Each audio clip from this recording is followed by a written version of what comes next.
Le jour de l'Éternel approche. Et c'est maintenant le temps de se repentir de nos fautes, de nos fardeaux, de nos péchés. Le jour de l'Éternel approche. Et c'est un jour de ténèbres. C'est un jour de colère. C'est un jour de jugement pour les fils de la désobéissance qui continuent de tourner le dos à l'appel de leur Créateur. Le temps n'est plus à passer des nuits blanches, à penser à combien nous devons juste gagner pour vivre, pour manger, pour boire. Il est temps de commencer à penser à notre destination finale, hormis de celui-ci. Parce que le monde que nous chérissons tant, le monde que nous aimons tant, ne sera pas pour toujours. Ce monde a une fin. Et cette fin est très proche. L'Éternel appelle à la repentance, au changement. L'Éternel appelle à sa création, à sa créature, de se repentir et de vivre justement, de se repentir et de vivre droitement. L'Éternel est un Dieu saint, et seuls ceux qui l'adorent dans la sainteté s'approcheront de lui. L'Éternel appelle, qui va répondre à son appel. L'Éternel approche. Êtes-vous prêts à l'accueillir? À quoi sert-il à un homme de gagner le monde entier si c'est pour perdre son âme à la fin? Nous n'avons pas besoin que d'eau, que de nourriture, que d'habits, que de maisons, que de voitures, que de travail. Nous avons besoin de la présence de Dieu dans notre vie. L'Éternel est disposé à nous pardonner et à nous décharger de nos fardeaux. Les fardeaux de la pauvreté, les fardeaux de la peur, les fardeaux du mensonge, les fardeaux du péché. Le péché est la transgression de la loi. Nul ne verra le Père sans être pur. Le but du sacrifice de Jésus sur la croix n'est pas de nous donner la liberté de faire ce que nous voulons, de dire ce que nous voulons, de manger ce que nous voulons, de nous vêtir comme nous voulons. Il a dit, soyez parfaits, comme votre Père céleste est parfait. Oui, la perfection est possible. La perfection est une obligation. La perfection est disponible. Et c'est dans le nom de Yeshua Mashiach. Débarrassez-vous de vos fardeaux. Débarrassez-vous de vos craintes. Débarrassez-vous de vos peurs. Revenez à l'Éternel Créateur, le Dieu d'Abraham, le Dieu d'Isaac, le Dieu de Jacob, le seul Créateur. La religion ne sauve pas. L'Église ne sauve pas. Le pasteur ne sauve pas. Le prêtre ne sauve pas. Seul Yeshua HaMashiach sauve. Et votre vie dépend de votre foi. Votre salut dépend de votre choix. Choisissez aujourd'hui quel Dieu vous servez. Est-ce le Dieu de ce monde qui est Lucifer, ou est-ce le Dieu créateur de ce monde?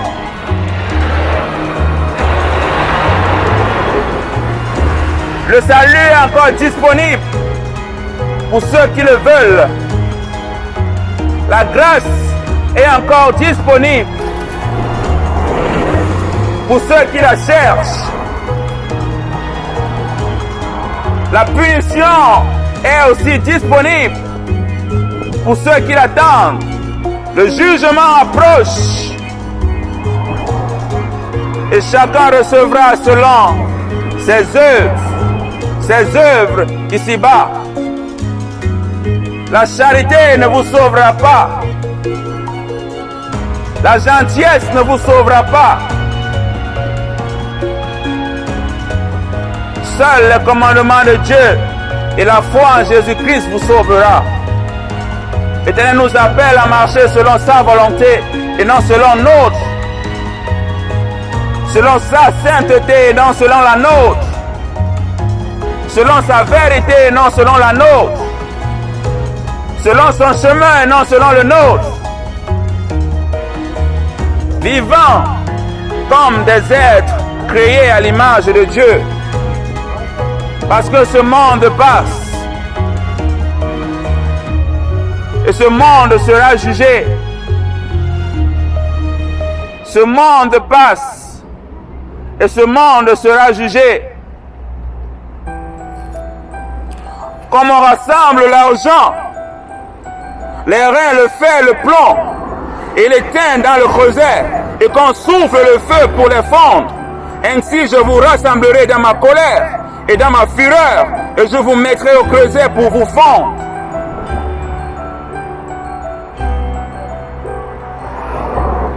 Je vous rassemblerai et je vous soufflerai comme vous avec le feu de ma fureur, et vous serez fondus au milieu de Jérusalem. Comme l'argent fond dans le creuset, ainsi vous serez fondus au milieu d'elle, et vous saurez que moi, l'Éternel, j'ai répandu ma fureur sur vous. L'Éternel est un Dieu d'amour, de patience, de bonté, de pardon. Mais son amour n'a d'égal que sa punition. Son amour n'a d'égal que son jugement. Son amour n'a d'égal que sa fureur. La parole de l'Éternel me fut adressée en ces mots. Fils de l'homme, dis à Jérusalem, tu es une terre qui n'est pas purifiée, qui n'est pas arrosée de pluie au jour de la colère. Ces prophètes conspirent dans son sein, comme des lions rugissent, qui déchirent leur proie. Ils dévorent les âmes, ils s'emparent des richesses et des choses précieuses. Ils multiplient les veuves au milieu d'elles. Aujourd'hui, les bergers de ce monde sont cachés dans leur maison parce qu'ils ont peur de la calamité du coronavirus. N'est-ce pas l'Éternel qui permet que tout ceci arrive? N'est-il pas aussi capable de vous sauver de cette calamité? Peut-être en portant du masque, vous serez épargné du coronavirus. Mais avant qu'il y ait le coronavirus, nous mourions tous.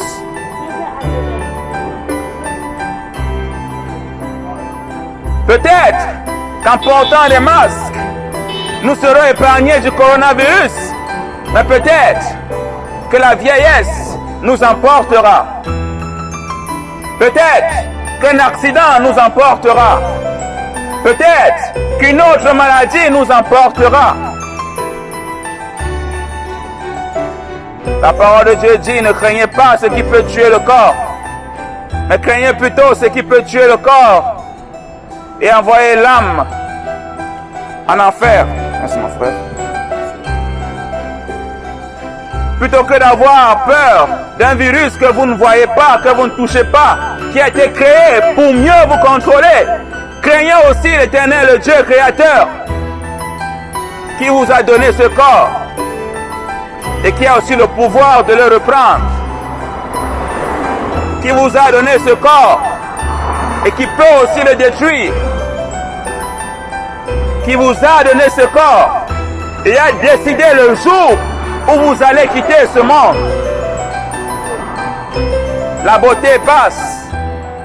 La richesse passe. Les maisons passent. Les voitures passent.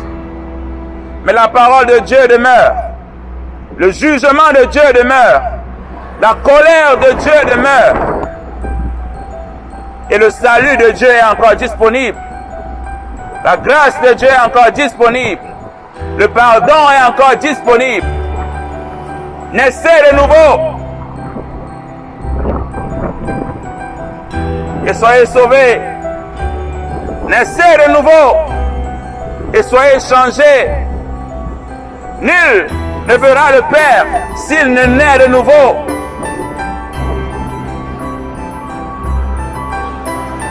Nul ne verra le Père s'il ne se repent de ses fautes et reconnaît que l'Éternel, le Dieu d'Abraham, d'Isaac et de Jacob est le seul vrai Dieu et qu'il a donné son Fils, son unique, Yeshua Mashiach, pour nous racheter de nos iniquités lorsque nous ne le connaissions pas. Le royaume des cieux est proche. Repentez-vous et soyez sauvés. Le royaume des cieux est proche. Changez vos cœurs et soyez sauvés. Le royaume des cieux est proche. Libérez-vous de vos fardeaux, de vos craintes, de vos peurs et recevez l'eau de vie. Et recevez le pain de vie. Et recevez la grâce de Dieu.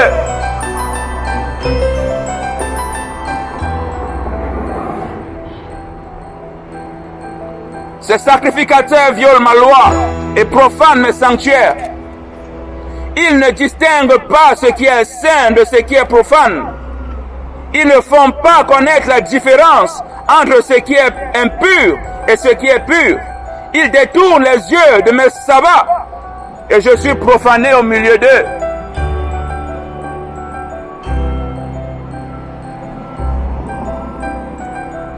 Être saint ne signifie pas être végétarien, de ne pas manger de viande,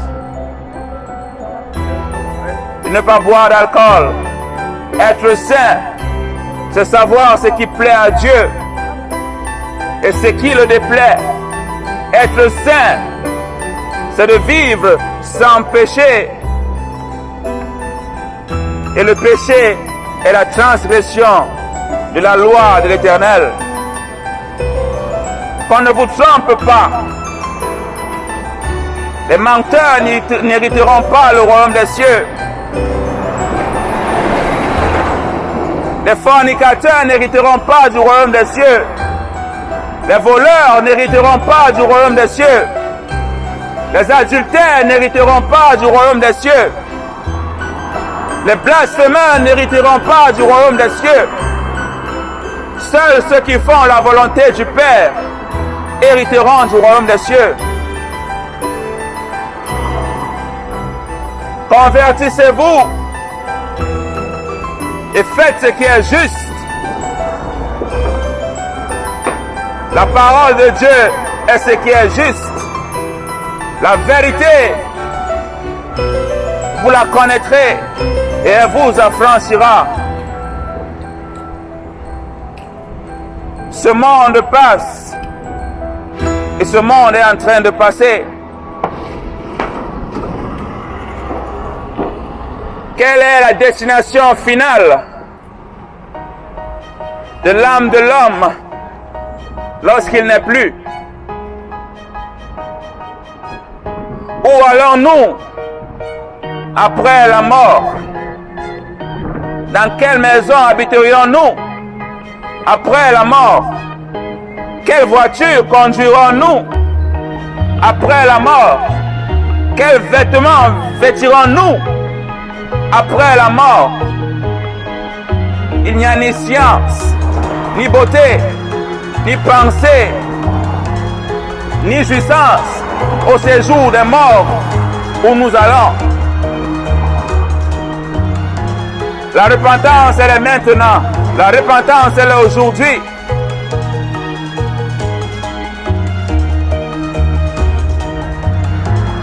Le temps approche.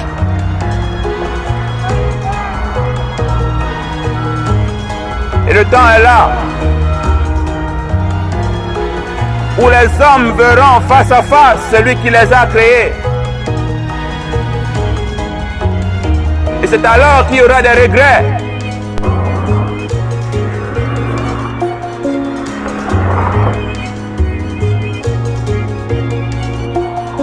Malheur aux pasteurs qui détruisent et dispersent le troupeau de mon pâturage, dit l'Éternel. C'est pourquoi ainsi parle l'Éternel, le Dieu d'Israël, sur les pasteurs qui pèsent mon peuple. Vous avez dispersé mes brebis, vous les avez chassés, vous n'en avez pas pris soin. Voici, je vous châtierai à cause de la méchanceté de vos actions, dit l'Éternel. Et je rassemblerai le reste de mes brebis de tous les pays où je les ai chassés. Je les ramènerai dans leur pâturage. Elles seront fécondes et multiplieront. J'établirai sur elles des pasteurs qui les paîtront. Elles n'auront plus de crainte, plus de terreur, et il n'en manquera aucune, dit l'Éternel.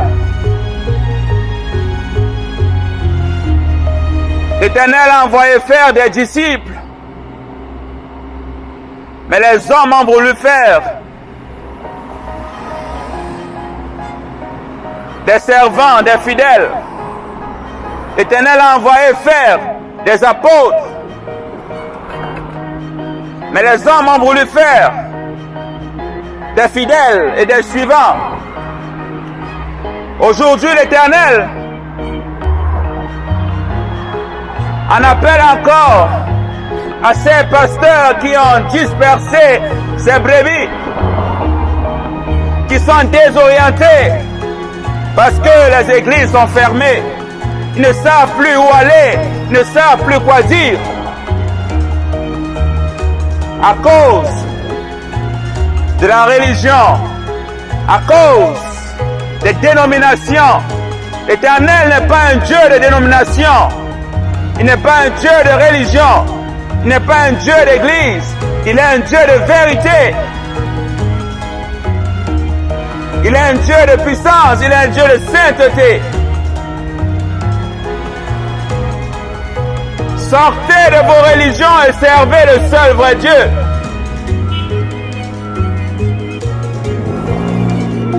Éloignez-vous des faux pasteurs et revenez vers le seul berger qui est Yeshua HaMashiach.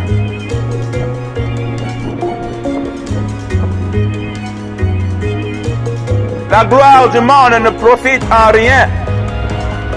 La richesse du monde ne profite en rien. La sagesse du monde ne profite en rien. L'Éternel offre la vraie vie. L'Éternel donne la vraie sagesse, la vraie connaissance. Et ce qu'il demande en retour, c'est notre fidélité. Tout ce qu'il réclame en retour, c'est une repentance sincère et définitive et complète.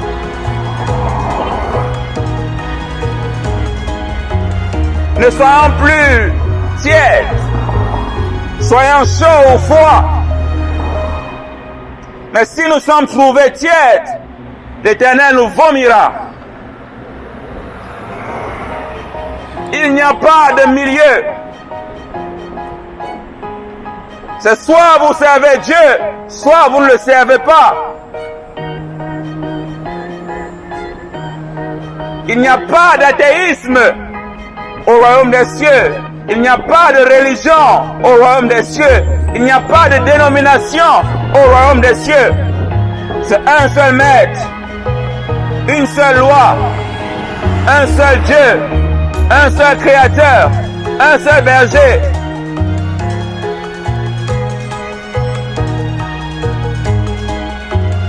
Ce monde passera et toutes les richesses avec. Que dirons-nous devant le grand trône du Dieu créateur? qui nous a créés à son image et à sa ressemblance pour que nous fassions sa volonté.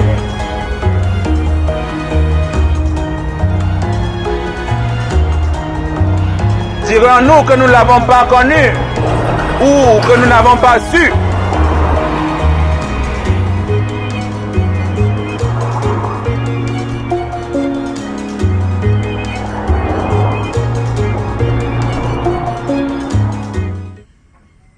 Ok, shalom, shalom. Là, nous sommes encore à Côte-Vertu. Après quelques 40 à 45 minutes d'évangélisation, l'Esprit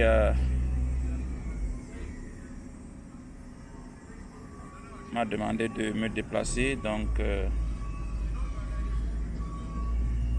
je prends une petite pause et j'essaie de réfléchir et de planifier ma prochaine destination. Maintenant, c'est opération one-to-one, un à un. Donc, on va essayer de cibler des personnes disposées qui ont à cœur de discuter de la parole de Dieu. Et nous allons essayer, par la grâce de l'Éternel, de dialoguer et de gagner un peu d'âme, de gagner certaines âmes. Aujourd'hui, c'est le dernier jour d'évangélisation. Aujourd'hui, c'est vendredi. Et en espérant que tout finira comme ça a commencé. Ceci a été une très bonne aventure et la suite sera sur Toronto. Étant donné qu'il y a encore du soleil, nous allons l'exploiter à bon escient. D'ici là, on se dit shalom et à bientôt. Soyez bénis.